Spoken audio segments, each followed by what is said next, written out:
네, 특집으로 준비를 해봤습니다. 한국 경기 지금 위기인가에 대해서 좀 이야기를 나눠보려고 하는데요. 지난 28일 한국은행의 금융통화위원회 깜짝 금리 인하가 단행이 됐습니다. 우리의 예상을 깨고 금리 인하 행보를 보여주고 있는데 그만큼 우리나라 경기 그리고 성장 전망이 좀 어둡다라는 의미일까요? 오늘 여러 가지 경기에 대해서 한국 경기 그리고 성장에 대해서 이야기 나눠보겠습니다. 자, 오늘은 KBWM 스타자문단 유신익 수석 이코노미스트 모시고 이야기 나누겠습니다. 어서 오세요. 네, 반갑습니다. 네, 지난번에 이어서 또 이렇게 자리 어렵게 모셨는데요. 지금 시장이 또 위기일까? 이 질문을 드려봐야 되겠습니다. 한은의 금통위 여기서 금리 인하가 단행이 됐고 우리의 예상과는 다른 행보를 보여주고 있는 것 같은데 두 차례 연속은 지난 2009년 이후에 처음이라고 들었습니다. 어떻게 좀 해석을 해볼까요?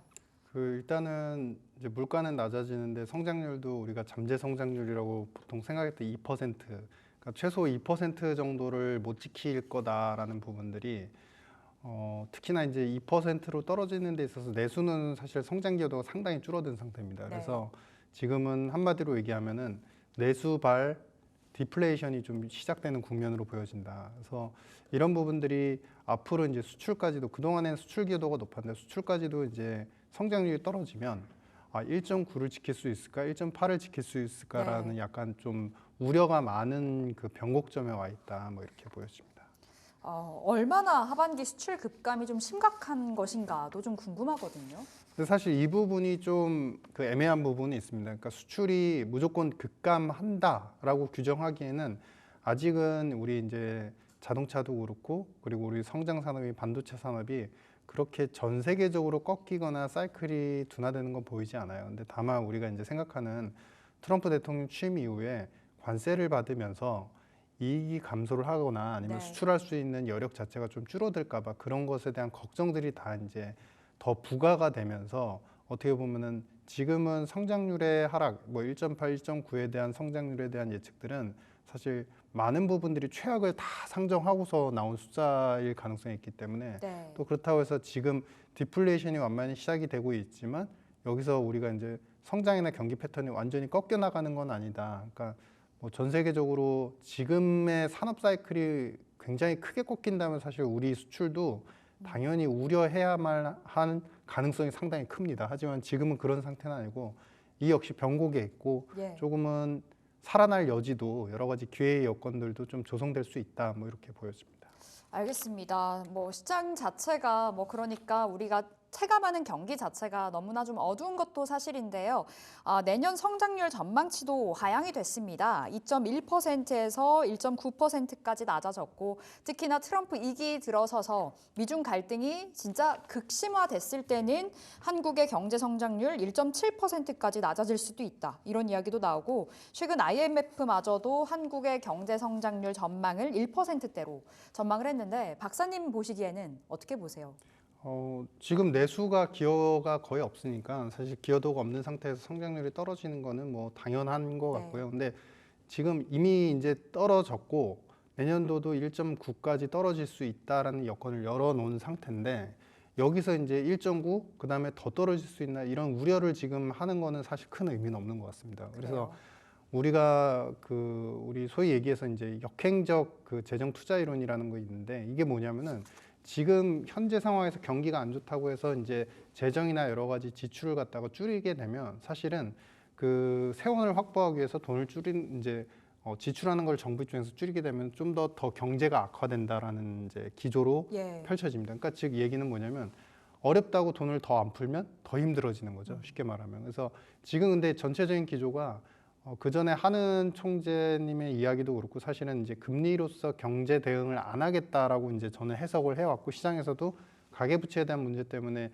금리를 낮추면서까지 뭔가를 컨트롤하지 않겠다라고 했는데 금리를 낮췄어요. 그러니까 그 얘기는 반대로 얘기하면은 오죽하면 낮췄을까. 그만큼 한국의 경기가 어둡다. 네, 그것과 동시에 어둡다와 동시에 이제 이렇게 해서라도 유동성으로 뭔가 부양을 안 하려고 했지만 이렇게 해서라도 부양하겠다는 의지도 같이 읽히는 거죠. 거기다가 지금 최근에 정부 같은 경우도 재정 지출을 갖다가 적극적으로 하려는 부분들을 많이 표출하고 있기 때문에 현 상황이 오히려 어떻게 보면은 이제 장기적인 관점에서 보면은 좀 하단을 조금 더 떨어지는 거는 좀 여지가 있겠지만은 U 쉐입으로 완만한 U 쉐입으로 좀 올라갈 수 있는 여지가 있다.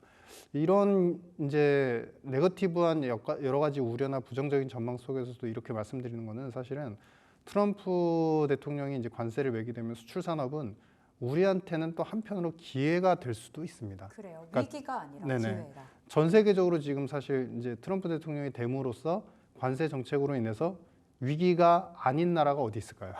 다 똑같습니다. 맞아요. 네, 전세가 다 똑같습니다. 근데 제가 이제 바라보는 전체적인 관점으로 봤을 때는 중국이 타겟이지 다른 주변 국가들은 약간 균형 맞추기 정도이고, 이 균형 맞추기라는 것은 일선 때 그랬다시피 일본이 상당한 수혜를 받았는데 정책적으로 대응만 잘 되고 외교적인 대응만 잘 된다면 우리한테도 기회가 오히려 있을 수 있다. 뭐 이렇게 판단이 됩니다. 너무 악재성 재료로만 볼 건 아니네요. 네네. 그리고 한은에서 돈을 풀겠다라는 그만큼의 부양의 의지를 보여준 것만으로도 어느 정도 좀 긍정적으로도 바라볼 수 있는 부분인 네. 것 같은데, 그런데 최근 이제 우리가 예상을 했던 건 한국은행이 금리 인하를 단행하게 됐을 때, 그렇다면 지금 안 그래도 강하게 올라가 있는 이 달러가 다시 한번 튀는 거 아닌가라는 우려가 있었는데, 이렇게 금리 인하가 단행이 됐던 날에도 좀 오히려 잠잠했던 것 같아서 이 부분은 어떻게 해석을 해보면 좋을까요? 환율은 이제는 우리가 레벨은 좀 그러니까 1,300원 후반대에서 1,400원 초반대까지 좀 업되어 있는 상황이 당분간 적어도 지속이 될 좀 것이다. 고착화가 네, 되어 고착화될 있는 가능성이 크다라는 것이고요. 두 가지 요인인데, 글로벌 달러는 사실은 이제 트럼프 대통령은 약달러 지지자입니다. 예. 근데 이제 우리가 소위 얘기해서 어떤 아이가 길을 걸어가다가, 이 아이는 사과를 좋아하는데 길을 걸어가다가 만약에 과자 앞에 넘어지면 모든 사람들은 쳐다보면서 이 아이가 과자를 좋아한다고 생각을 해요. 그러니까 원래는 사과를 먹으려고 갔는데 가다가 중간에 넘어진 그 접점이 바로 이제 과자 앞에서 넘어지니까 얘는 과자를 좋아하는구나. 예. 근데 지금 트럼프 같은 경우는 일선 때 후기를 생각해 보시면 소규모 플라자 합의, 그러니까 그 G5 국가들을 모아놓고서 이 국가들한테 뭔가 이제 돈을 환개입을 하지 말고 달러를 매도를 해가지고 달러 약세를 만들어라는 주문까지 직접 한 적이 있습니다. 그만큼 달러 약세를 굉장히 지지를 하고 있는데, 지금은 이제 불안하니까 달러가 올라가는 거거든요. 네. 트럼프가 어떻게 될까, 경제가 어떻게 될까, 이런 불확실성 때문에 올라가는 건데, 이 오름세는 사실 취임 전후로 해서 내년도 이제 1월 20일 취임 전후로 해서 좀 한풀 꺾일 거라고 생각을 합니다. 다만 이제 우리나라 환율 같은 경우는 이제 위안화랑 같이 동조화되는 경향이 있고, 위안화가 최근에 또 고점 부근 7.2위안, 달러당 7.3위안 요 레벨에서 계속 변동을 하고 있습니다. 그러니까 떨어질 여건을 못 찾는 거죠. 그리고 여기에 더불어서 우리가 이제 저성장 전망이 자꾸 나오니까 예. 이런 상황에서 원화를 살 수 있느냐. 근데 여기서 중요한 포인트는 정책적으로 뭔가 이제 파지티브한 부분들이 또 하나만 보이기 시작하면 또 빠르게 떨어질 수 있는 여건이기 때문에 이 상태에서 레벨업을 보기보다는 그 다음에 우리나라의 정부, 그 다음에 정책적인 대응, 그 다음에 관세에 대한 대응들이 기업들이 어떻게 나오는지에 따라서 오히려 저는 반락의 가능성이 있기 때문에 너무 네거티브한 부분으로 보지 않는 게 좋을 것 같다, 이렇게 생각하고 있습니다. 1월 21일 취임 전후로 해서 어느 정도 흐름상 안정세를 좀 보여줄 거다라는 관점으로도 풀어주셨는데, 12월에 미국 FOMC 그 연준 인사들 여러 발언들과 함께 또 금리 향방이 결정이 될 텐데요. 이에 따른 시나리오별로 그 환시장의 움직임도 좀 체크해 볼 수 있을까요? 그 전체적으로 이번 FMC가 원달러 환에 그렇게 큰 영향을 미칠 것 같지는 않습니다. 왜냐하면은 이게 아주 쉽게 말씀드리면 FMC가 이번에 설령 금리를 동결하고 넘어가더라도 이제 2달 있다가 다시 금리를 내리느냐, 아니면 이번에 내리느냐, 그리고 좀 속도를 천천히 하느냐, 아니면은 그 속도를 빨리 하느냐, 그 관점일 뿐이지 만약에 예를 들어서 이번에 금리 인하를 하면 내년 초에 금리 인하할 거를 미리 땡겨왔다고 생각할 수도 있기 때문에 금리 인하의 확률, 앞으로 추가적인 금리 인하의 확률은 또 떨어질 가능성이 있습니다. 반대로 이번에 안 내려놓으면 그 내년 초에는 내리겠구나, 그러면서 좀 기대를 할 수 있는 여건이 있거든요. 그러니까 쉽게 말하면은 이미 중립금리, 미국이 생각하는 중립금리를 3.5%대 정도로 예상을 했기 때문에 지금 상황에서 이제 4% 후반대에서 3.5까지는 완만하게 떨어질 수 있는 상황이다. 게다가 시장에서 왜곡된 정보들이 이제 많은데 트럼프하고 이제 파월 의장하고의 굉장히 많은 이제 그 그 대립이 있을 것 같고 콘플릭트가 있으면 결국에 네. 연준의 뭔가 독립성도 훼손이 되면서 시장 불안이 나오지 않을까. 근데 지금 방향성은요, 둘 다 내리는 쪽이에요. 그리고 파월 의장도 지난번 그 의사록 성명서에서 보면은 2%로 가는 물가에 대해서는 어느 정도 가능하다. 다만 그 확신에 대해서는 그 전 문구에서 좀 빠졌어요. 그 전에 있었던 문구에서. 그러니까 확신이 빠졌다는 건 뭐냐면은 본인 이제 트럼프 관세가 매겨지면은 이게 어떻게 변동될지 모르겠다. 물가에 어떤 예. 영향을 미치겠지 모르겠다는 불확실성을 좀 남긴 거라고 생각하는데요. 중요한 건 관세를 매기고 나면은 관세 때문에 물가가 올라가는 시기는 최소한 시차가 있습니다. 6개월에서 1년 정도 걸립니다. 그래서 미리 나쁜 것들을 다 가져다가 생각할 필요는 없고 그렇게 본다 보면 환율 이제 미국의 금리 인하 기조는 훼손된 게 없다. 그리고 환율은 다만 이제 변동을 좀 할 뿐이다. 지금 상황에서 특별히 이렇게 이번 FOMC 때문에 더 오르거나 내리지는 않을 것 같아요. 현 상황에서 네. 앞서 말씀드린 바와 같이 레벨 다운을 좀 기다리지 않을까 이렇게 생각을 합니다. 그렇다면 한국은행으로 맞춰봤을 때 최소 내년에 2차례에서 3차례 정도는 추가적인 금리 인하 있을 거다. 이렇게 기사들이 많이 나오고 있어서 네. 박사님 시각으로는 어떠세요? 그러니까 이게 이제 결국엔 미국의 금리 인하 그 마지막 그 포인트라고 하죠. 그러니까 어디까지 내릴 수 있느냐. 그러니까 쉽게 말하면요. 2번, 3번 인하를 예상했다는 건 뭐냐면 12월에 그 페드의 금리 인하와 더불어서 페드가 네. 앞으로 추가적으로 2번은 더 내린다. 그러면 총 3번 아닙니까? 총 3번에 맞춰서 하는도 그러면 2번, 3번 정도는 여지가 있겠네. 왜냐하면 우리는 항상 미국하고의 기준금리의 갭을 신경을 안 쓸 수가 없거든요. 근데 이게 그렇게 또 빠르게 그렇게 진행될까에 대해서는 좀 미지수는 있습니다. 가봐야 되네요. 네네. 왜냐하면 연속 2회 인하를 했고 지금 앞서서 말씀드린 바와 같이 시중금리 우리가 소위 얘기하는 이제 국제 시장 금리가 이미 우리나라 금리가 많이 떨어지고 있는 상태이고 2% 후반대까지 이제 떨어져 있습니다. 그러니까 그만큼 하느니 그 전에 스탠스는 구조 조정, 그다음에 부채에 대한 어느 정도 조정이 필요하다라는 의견을 피력했음에도 불구하고 금통위원들 자체는 금리를 내리고 유동성이 조금 더 불어나더라도 그래서 부채가 조금 더 늘어날 여지가 있더라도 네. 그럼에도 불구하고 경기가 너무 안 좋으니까 금리를 내려야 됩니다. 이런 의사를 좀 이미 많이 반영을 시키면서 금리 인하를 했다는 거죠. 그러니까 그 얘기는 뭐냐면은 지금의 2번 연속 금리 인하는 사실 굉장히 좀 힘을 많이 쓴 거다. 그리고 굉장히 집중한 거고 그다음에 경기 악화에 대해서 굉장히 많이 대응을 이미 한 거다. 그래서 여기서 두세 차례를 갖다가 추가 인하를 한다. 이거는 조금 약간 좀 어렵지 않을까 생각하고 저는 미국의 금리 인하 기조를 좀 더 확인하면서 한 번 정도 예. 혹은 최대 2번 정도가 그나마 가능하지 않을까. 현실적으로 한 번 정도 이렇게 생각하고 있습니다. 현실적으로는 한 번, 최대 2번까지 네네. 가능하다 말씀 주셨는데 우리가 가장 우려되는 부분이 이제 트럼프 행정부의 집권 그 이후에 한국 경기가 어떻게 될 것이냐일 텐데요. 한국 경제가 IMF급의 위기가 올 거다. 이런 식의 기사들도 굉장히 많이 나오고 있는 상황이고요. S&P에 따르면 트럼프 20% 관세 매겼을 때 현대기아차 영업이익이 최소 20% 가까이 급감할 수도 있다. 결국에는 우리나라 경기에 타격일 수밖에 없는 부분일 텐데 어떻게 봐야 될까요? 그 기사는 기사일 뿐이죠. 그러니까 사실 우리가 살아보면 경제 네. 현황이나 전망들이 기사처럼 그렇게 싹 된 적은 별로 없습니다. 그럼 최악의 네. 그 시나리오일까요? 그러니까 지금 상황에서 이제 우리가 소위 얘기해서 산수학적 접근이죠. 그러니까 관세가 매겨지면 이미 수출 물량이 이만큼인데 네. 수출 물량의 관세는 나쁜 영향을 미치니까 이렇게 관세가 10% 올라갈 때 수출 물량은 이만큼 빠지면 이익은 이만큼 빠질 거야. 그러면 성장률은 여기서 더 떨어지겠지. 그러니까 최악을 상정한 거고요. 왜 근데 제가 이제 분명히 부정이 존재를 함에도 불구하고 이런 말씀을 드리냐면요. 사실 이제 관세 정책에 대한 대응은 트럼프 대통령이 이선을 완전히 이제 그 행정부 체계를 꾸리고 나서 생각해 보셔야 하는 게 이건 생물입니다. 생물학적 접근입니다. 뭐냐면 생물이라는 표현은 뭐냐면 어디로 튈지 모른다는 거고요. 두 번째는 위기가 될 수 있는 가능성은 분명히 베이스로 존재를 합니다. 그런데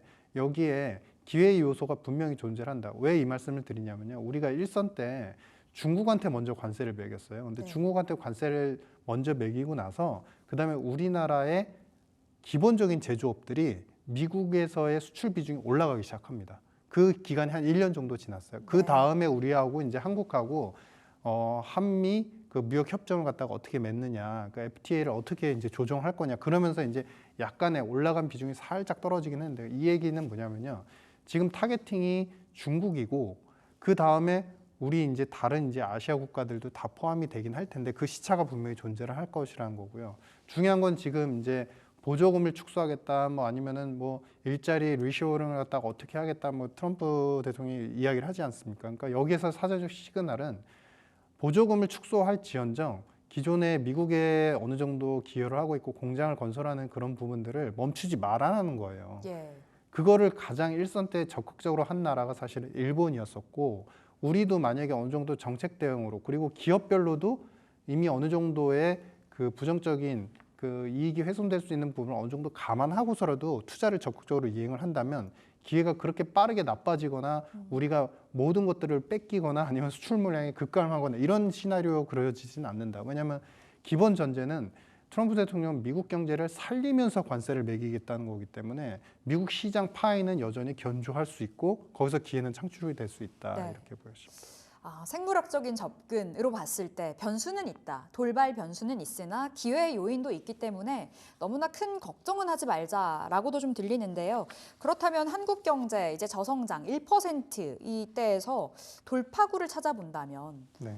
가만히 있을 수는 없을 것 같고요. 어디에 좀 탈피할 수 있는 방점이 있을까요? 그러니까 정책적인 대응이 좀 빨라야 되는 거죠. 그러니까 요점을 말씀드리면 뭐 일본이 무조건 베스트 모본 답안은 아니지만 일선 네. 때 어떤 대응을 보면은 외교적으로도 먼저 요청을 하면서 빠르게 대응을 했었고, 두 번째는 정부하고 민간 기업들 간에 결국에는 합자적으로, 그러니까 합작을 해가지고 그 미국에서의 투자를 갖다가 정부는 약속을 하고 각 기업에서 어떤 기업들이 어떤 산업에서 얼마만큼 투자를 해서 일자리를 창출하겠습니다라는 이렇게 합자적인 노력을 같이 했었단 말이죠. 네. 그러면서 나중에는 우리 생각해 보시면은 추후에 환율 보고서로 미국이 또 다른 이제 관세 압박을 전 세계에 했었는데, 사실 거기서 항상 예외, 우리가 소위 이제 속된 표현으로 깍두기라고 표현을 하는데, 네. 깍두기 역할을 했던 나라가 바로 일본이었습니다. 해당이 돼도 살짝 피해가고 해당이 돼도 피해가고 시리어스한 코멘트가 안 나오고, 이런 부분들이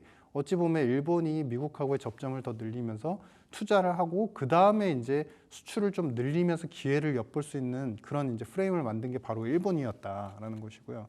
이제 그런 측면에서 보면 정책 대응이 좀 빨라지고, 우리가 일정 부분 투자를 먼저 하게 되면 지금 보조금을 축소하면 사실 예상보다는 손해가 좀 있을 수 있잖아요. 근데 네. 이런 부분들을 좀 감사하고서라도 적극적 투자가 미국 시장을 포기할 것이 아니라면 어느 정도 이루어져야 될 것 같다. 이런 정책 대응이 중요한 것 같습니다. 정책적으로 좀 기민한 대응 그리고 좀 적극적인 투자도 필요하다.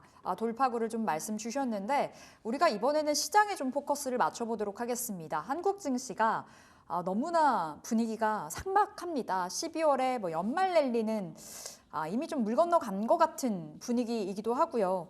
그 지금 이제 두 차례 금리 인하 한국은행에서요. 사실 무언가 선물이 되어주지 않을까 싶었는데요. 네. 오히려 지난 금요일에는 지수 자체가 미끄러지는 모습도 보였었고요. 주식시장 시차를 두고 그 효과가 좀 나올까요? 어느 정도는 있을 거라고 보여집니다. 왜냐하면 지금의 경제는 전 세계도 마찬가지지만 한국에서 뚜렷한 현상들이 두 가지가 있죠. 그러니까 뭐냐면은 양극화가 정말 심합니다. 그러니까 좋은 쪽은, 그리고 부자는 계속 부자고 가난한 쪽은 계속 가난하고, 네. 특히 우리가 내수 중심으로 하고 있는 자영업자들이 취업자 수, 전체 고용자 수에서 거의 25%까지 육박을 하는데 이분들은 계속 힘들어요. 그런데 그에 반해서 이제 자산가 계층의 고소득 계층들은 상당히 계속 유지가 되는, 웰스가 유지가 되는 그런 현상들. 그러니까 양극화는 계속 있고요. 이 양극화라고 하면 이제 결론적으로 이게 뭐랑 연결되냐면 센트럴라이제이션, 집중화로 연결이 됩니다. 그러니까 네. 좋은 자산만 계속 좋은 거죠. 그거를 지금 전 세계적으로 생각해 보신다면 미국만 좋잖아요. 미국 주식시장만 좋잖아요. 그러니까 경제적으로 돈이 그리고 자본이 모두 다 미국으로만 집중이 되는 거죠. 왜냐하면 성장 정책에 대해서 계속 대응을 해주니까. 근데 지금 하는 입장에서도 어느 정도 성장을 할 수 있는 그 여력과 그 정책적인 대응을 금리 인하 두 번의 연속 인하로 인해서 어느 정도 시그널을 보여준 겁니다. 그러면 시장은 특히 당장 우리나라 산업이나 어떤 실물 경제가 당장 살아날 일은 별로 없기 때문에 네. 그 시중의 유동성들은 분명히 성장할 수 있는 산업에 대한 투자로 집중이 될 수 있다. 그 여건은 충분히 될 수 있다. 그래서 이거는 뭐냐면은 앞서 말씀하신 것처럼 전체적인 주시장의 랠리가 나타나기보다는 특정 산업, 특정 섹터에만 돈이 국한돼서요. 몰리면서 약간 그 시장보다는 정말 더 좋은 수익과 알파를 좀 창출할 수 있는 그런 시장이 되지 않을까 생각을 합니다. 어느 정도 시차를 두고 한국 시장에 좀 효과가 나타날 거다 말씀 주셨는데 사실 한국이 살아나려면 정말 중요한 키는 또 외국인들의 수급이 아닐까 싶거든요. 네. 근데 외국인들의 자금 이탈이 계속 이어지는 이유, 우리는 강달러라고 좀 생각을 하고 있기도 한데 앞서 트럼프는 결국에는 약달러를 지지한다 말씀 주셨잖아요. 그럼 외국인들의 수급도 어느 정도 들어올 수 있겠네요. 네. 이게 이제 글로벌 사실 우리는 이제 원 달러의 측면에서만 이제 집중을 하니까 시야가 좁아질 수 있지만 글로벌 달러가 꺾이면요. 이제 보폭은 좀 다를 수 있지만 대부분 환율은 다 떨어질 수밖에 없습니다. 원화는 이제 원화도 강세를 좀 보일 수 있는 여지는 있는데요. 중요한 건 이제 그 시점과 그 강도에 대한 부분이죠. 지금은 전 세계적으로 보면 파운드도 최고로 약세를 보이고 있고 유로화도 마찬가지입니다. 그러니까 엔화도 보시면은 사실은 금리 인상을 한다, 앞으로 더 할 수 있다, 여러 가지 멘트들이 있고 경고가 있지만 사실은 그 고점 레벨 이제 150, 160엔대에서 머물고 있어요. 그러니까 예. 그만큼 달러의 힘이 너무나 강한 상황이고 이거를 우리 나라 자체의 어떤 문제 때문에 물론 이제 일부분은 있지만 그것이 해결되지 않으면 환율은 안 떨어질 거야. 이런 이제 관점으로 생각하는 건 이제 너무 우리 시장과 우리 경제에만 집중을 하는 거고 글로벌에 대해서 우리가 넓혀서 생각을 해보면 내년 취임 직후에 이제 어느 정도 환율에 그러니까 글로벌 달러가 약세의 흐름을 조금씩 전환할 수 있다라는 개연성만 보여도 외국인들이 투자를 하고 다시 이제 신흥국 아시아 쪽에 집중적으로 좀 투자할 수 있는 여건들은 충분히 만들어질 거다. 네. 다만 그게 시간이 좀 걸린다. 걸리니까 지금 사실 이제 12월 초인데 대략적으로 한 그래도 1개월 반, 2개월 정도 기다려야 되지 않습니까? 그러니까 예. 그 사이에 부정론들이 굉장히 많이 나올 텐데 이 부정론 사이에 너무 빠져드시지 않는 게 좋을 것 같아요. 결국 글로벌 달러 꺾이면요 환율도 꺾입니다. 네. 알겠습니다. 너무 일희일비하지 말자. 결국에는 시장이 어느 정도 살아날 수 있는 여건들이 계속해서 좀 만들어질 것 같은데 앞서 박사님께서 너무 위기로만 볼 필요가 없다 말을 해주셨잖아요. 그 안에서 기회가 되는 섹터도 찾아볼 수 있을까요? 산업별로 봤을 때요. 일단은 우리가 좀 오해하고 있는 부분들이 예. 그 우리가 국가안보 이제 미국의 국가안보 전략 보고서를 보시면요. AI는 당연히 기본적으로 가져가는 핵심 산업이죠. AI를 키우고 이거 오너십을 키워가지고 계속적으로 대응이 되는 이제 중국의 어떤 안보적인 위험이나 리스크들을 통제를 하면서 이 산업을 핵심 산업으로 키우고 그것이 이제 사회적으로 소셜하게 굉장히 부를 만들고 안정성을 만들겠다라는 게 이제 국가안보 전략에 들어가 있는 이제 문건의 내용이 표함이 되어 있습니다. 근데 미국이 지금 두 번째로 노리고 있는 산업이 바로 바이오 산업입니다. 그러니까 예. 바이오 산업이 왜 그러냐면은 우시바이오를 갖다가 우리가 이제 제재를 하고 그거와의 이제 우시바이오텍하고의 거래를 갖다가 이제 금지하는 이런 법안들이 이제 하원에서 생물보안법이라고 이제 네. 논의가 되고 있는데 중요한 거는 이거랑 그 관련성이 별로 없습니다. 그러니까 뭐냐면 이 생물보안법이 통과가 되어야지 뭐 중국하고 바이오 산업이 차단이 되고 미국이 예. 다른 국가한테 어느 정도 수요를 갖다 창출할 수 이런 흐름이 아니라 이미 자체적인 연구소나 민간 기업들은 중국하고의 거래를 다 끊고 있어요.